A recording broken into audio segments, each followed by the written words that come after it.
October action peaks when a cold front is passing through. We wake up each day to stare at the forecast, hoping for a drop. When the temperature falls, the bucks pretend it is the rut, if only for a day. This is one of the best times to tag a mature buck that is otherwise nocturnal. Josh Sparks sees this behavior firsthand, but Josh is not buck hunting. He is hunting a farm where he first has to shoot 5 does before he can shoot a buck. He is still 5 short of the goal and can only watch the parade.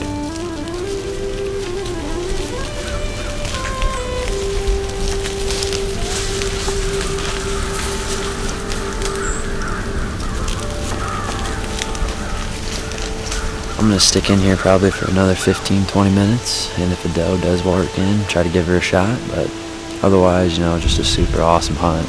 It's always really cool to see that many bucks on one sit, but let alone that close and that many mature bucks that, in a different situation, I would have been really, really happy to shoot. So this is what it's all about. Love this time of year, and hopefully the action continues for all of us, across the staff, and anybody watching this cold front's just really got everything fired up. So should be a good rest of the week. That same evening, 680 miles to the east in southern Tennessee, Jeremiah Roberson heads out to hunt a big 10-pointer that he hopes the passing cold front will bring out in daylight.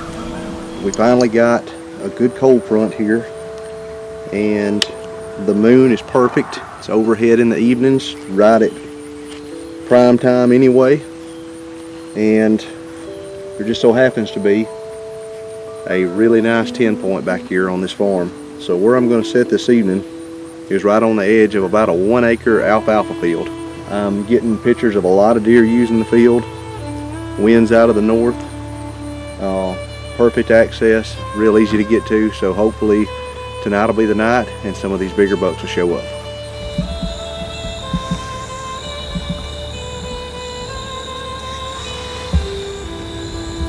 There's our boy.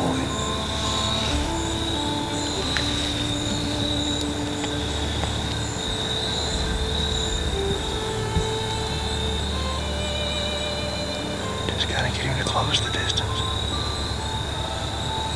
Maybe the wind will stay good.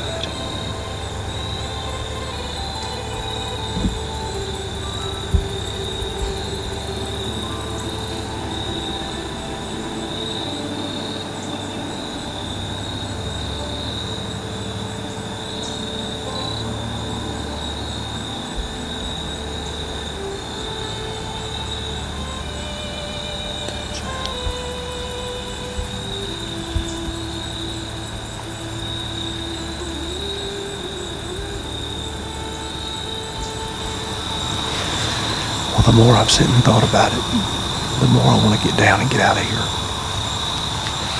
I just don't feel like it's real high odds of that buck coming back out after he left the field. But I think my plan is to try to get in that gilly blind. It's just as quick as this wind switches out of the south. There's several good hunting days left. The temperatures are going to be cooler for these next few days too. So all I can do is keep trying, and maybe I'll get lucky. Sure was nice to lay eyes on him. He's everything I thought he was, so I'd sure love to have him. Fill my second tag on him any day.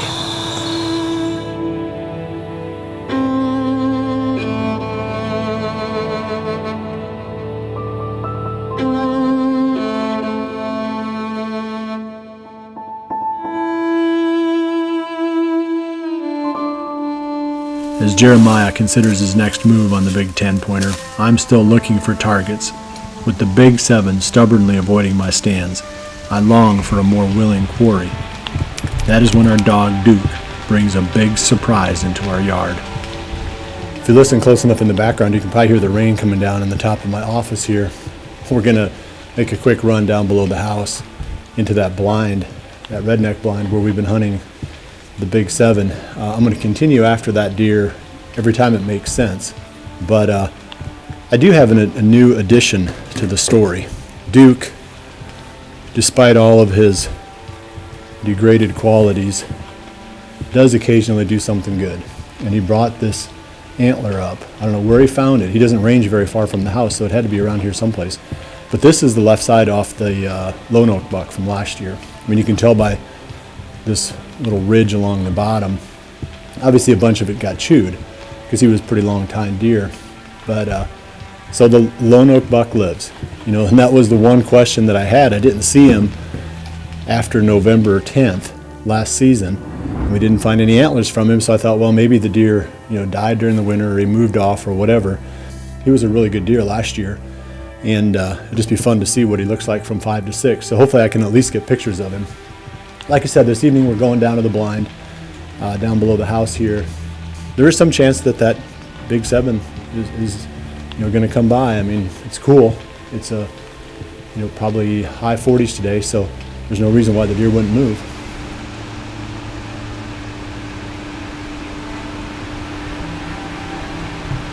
As I wait for the action to pick up, 70 miles to the northwest, Jared Mills hunts the same cold front. Still struggling to find a good place for his fall hunting, Jared is checking out a new permission farm. It's a 200-inch deer working that this morning.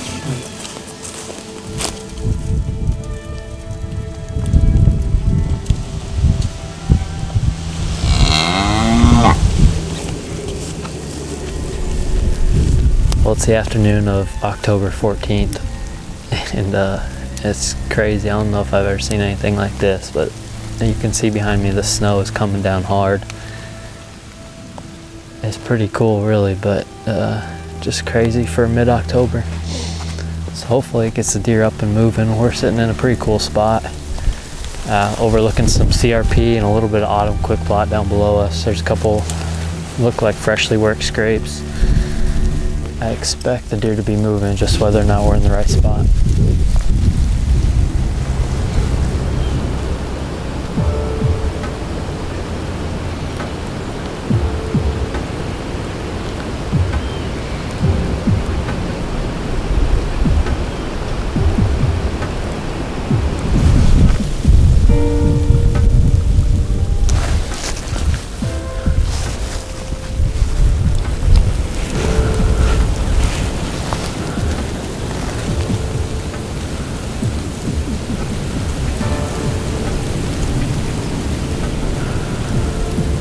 It's 6:20 now.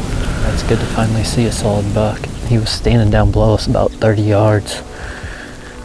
Like a 3 or 4 year old, good looking deer. I'd probably maybe lean towards a 4-year-old. He's one that could definitely be something another year or two. So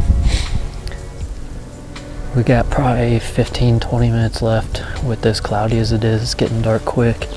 There's also a small buck that worked out in front of him, so they're starting to move.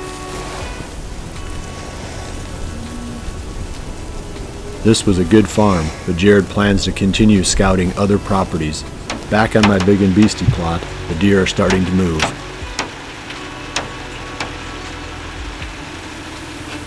The fawn is at 31.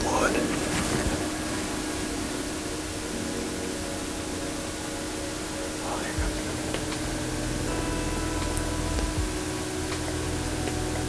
He's a great deer. Yeah, another 2-year-old.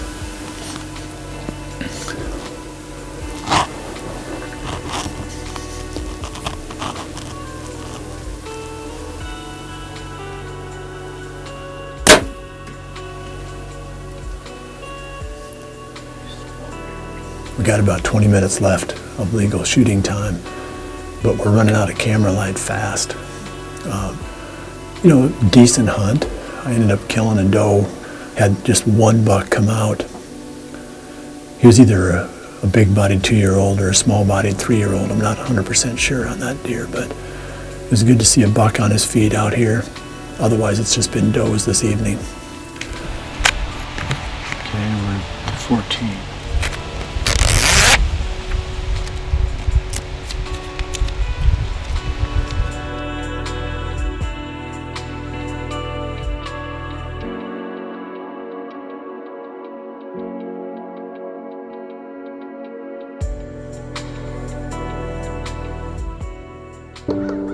Iowa's early muzzleloader season in mid-October is one of the Byers' favorite times. Taylor has a tag as she and Caleb head back to their small clover hotspot where the rain ruined Caleb's chances just a week and a half earlier. Well, it's October 17th this evening, and we're early muzzleloader hunting, and we're back on the clover plot. We're after a couple different bucks. We're after Louisiana, who we've already had an encounter with earlier this season, and a buck we call Magnet, who absolutely followed us all over the farm last year. That's kind of how we got his name. Unfortunately, we haven't caught up to him yet this season. He's not a magnet this year. No, hopefully maybe tonight. With this weather's absolutely perfect today. The pressure's through the roof. Just a bluebird, perfect October day, and hopefully we can get it done tonight.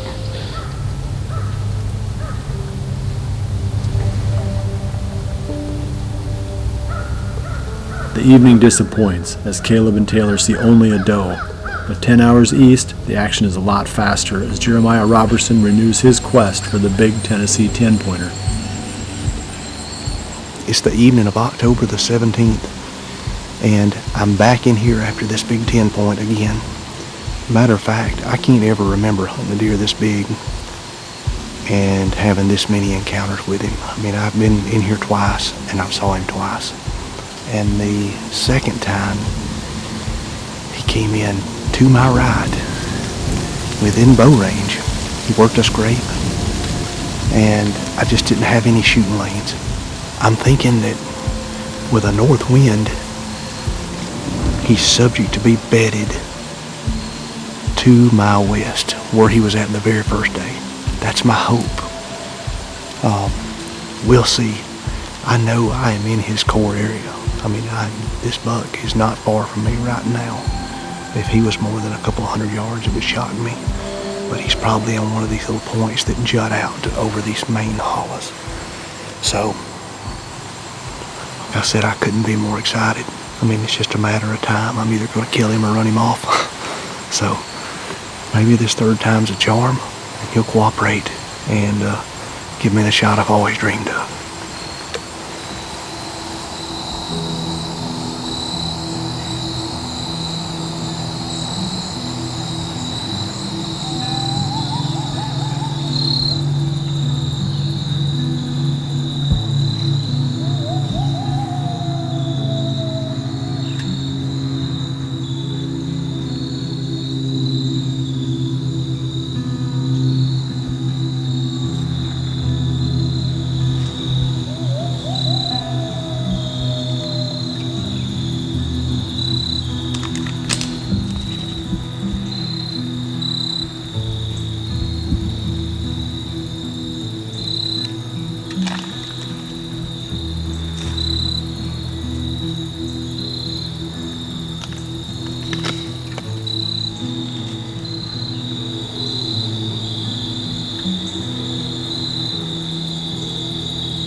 Well, the third time was a charm.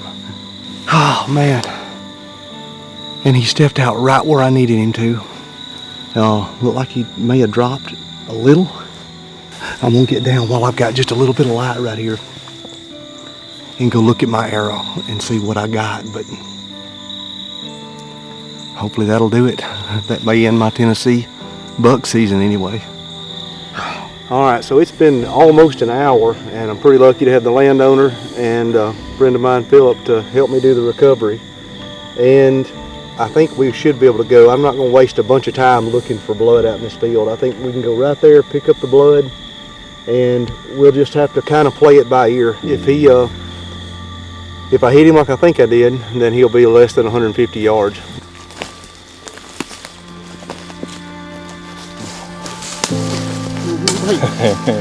I got that one. That'll keep it rolling. You'll get something good in there in a minute.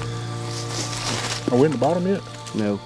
Huh? Yeah, we are. Yeah, sure. Look at there. There he Look is. in the creek. In the creek. That's right. There's the end of the blood trail, and that's about the worst case scenario. He made it all the way to the bottom. So, well, thank goodness I got such good friends. Some years you can't do anything right, and some years you can't do anything wrong. And man, I'm having one of those years. And I'm telling you, after I had such a hard season last year, it's just a blessing to be able to come and have success like I've had so far. I hunted him 3 times, and I saw him all 3 times. The wind saved him the first night, a limb saved him the second night, and shooting light just about saved him tonight. But he came out just early enough. He came out, I mean, exactly where I was hoping he would come. We'll keep after it and see if we can stay on a roll.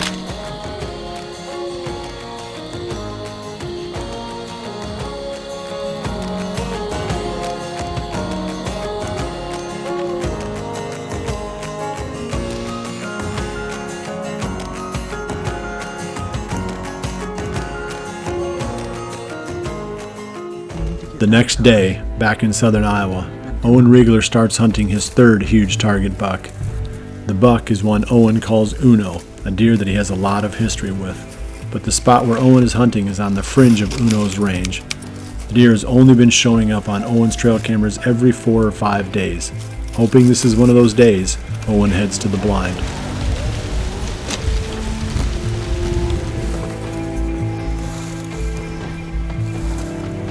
It's warmed up quite a bit today. Yesterday was like 45 for a high, and today's about 60, so not sure if that's going to deter movement, but we're hunting the same blind we hunted yesterday, and we didn't see a single deer, but I'm not deterred because I'm hunting 1 deer, so we only need to see 1 deer, and we got to hunt where he lives, so that's why we're here. I did not plan on hunting here again today because I normally this time of year will not hunt same blind 2 days in a row.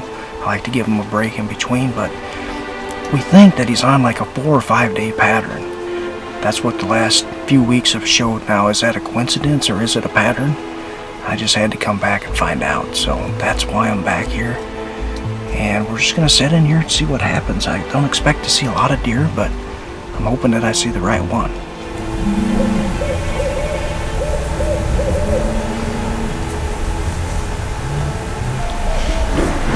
Owen's hunt for Uno is a bust, but Owen still has big plans for that deer.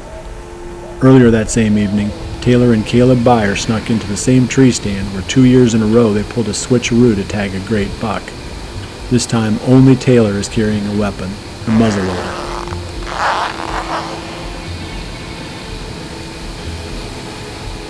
Well, it's October 18th today, and we're really thinking that today could be the day. This is the first day that we actually have a really good wind. Weather's perfect, pressure's high, and we've had a couple frosts the last couple days, and after that, the deer have really been hitting these beans, and we've had really good luck in the past. This is the switcheroo stand. It's been very generous to us the last 2 years, so hopefully it's my turn this year, and we can get it done. I have the smoke pole in hand. And like I said, it's October 18th. Typically that's not like a high odds day, but I've been muzzleloader hunting for, I think this is the 6th year now, and I've shot 2 of my 4 bucks on October 18th, so hopefully this is lucky number 3 tonight.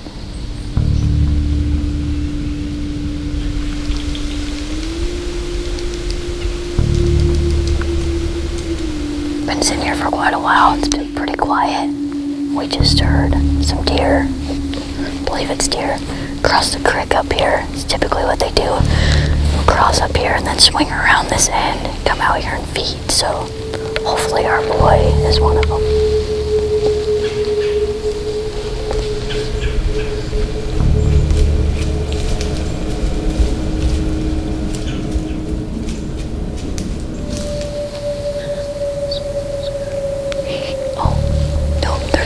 Behind it. Big buck behind it. What's a buck? I don't care. Okay.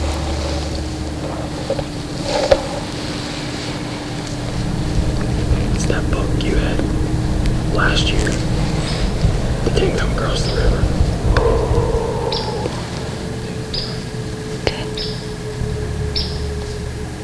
heart is beating so fast.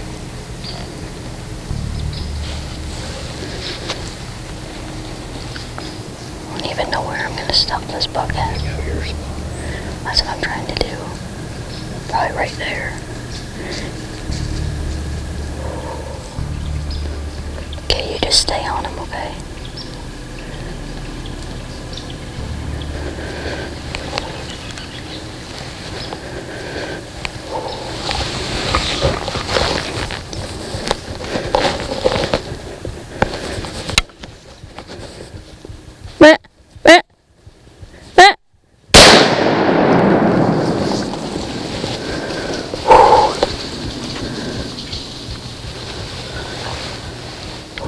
Just went down. Yes. Congratulations. That is a freaking giant tail. Oh my god. You almost killed him last year. I'm shaking so bad. What is that? 25, 30 yards? He was in bow range, that's for sure. Oh, and that's exactly what this stand is set up for. I'm pumped.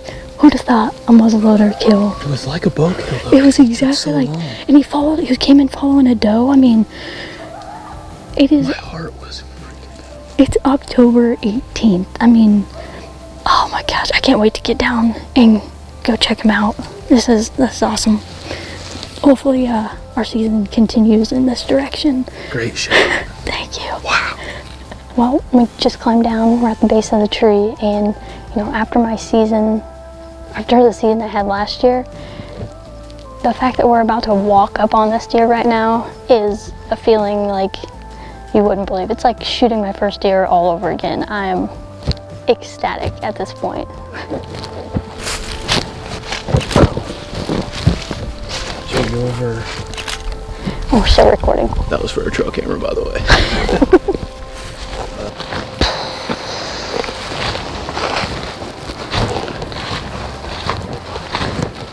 Good grief.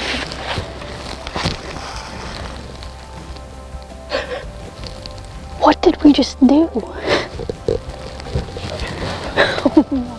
That's awesome. I am so pumped right now.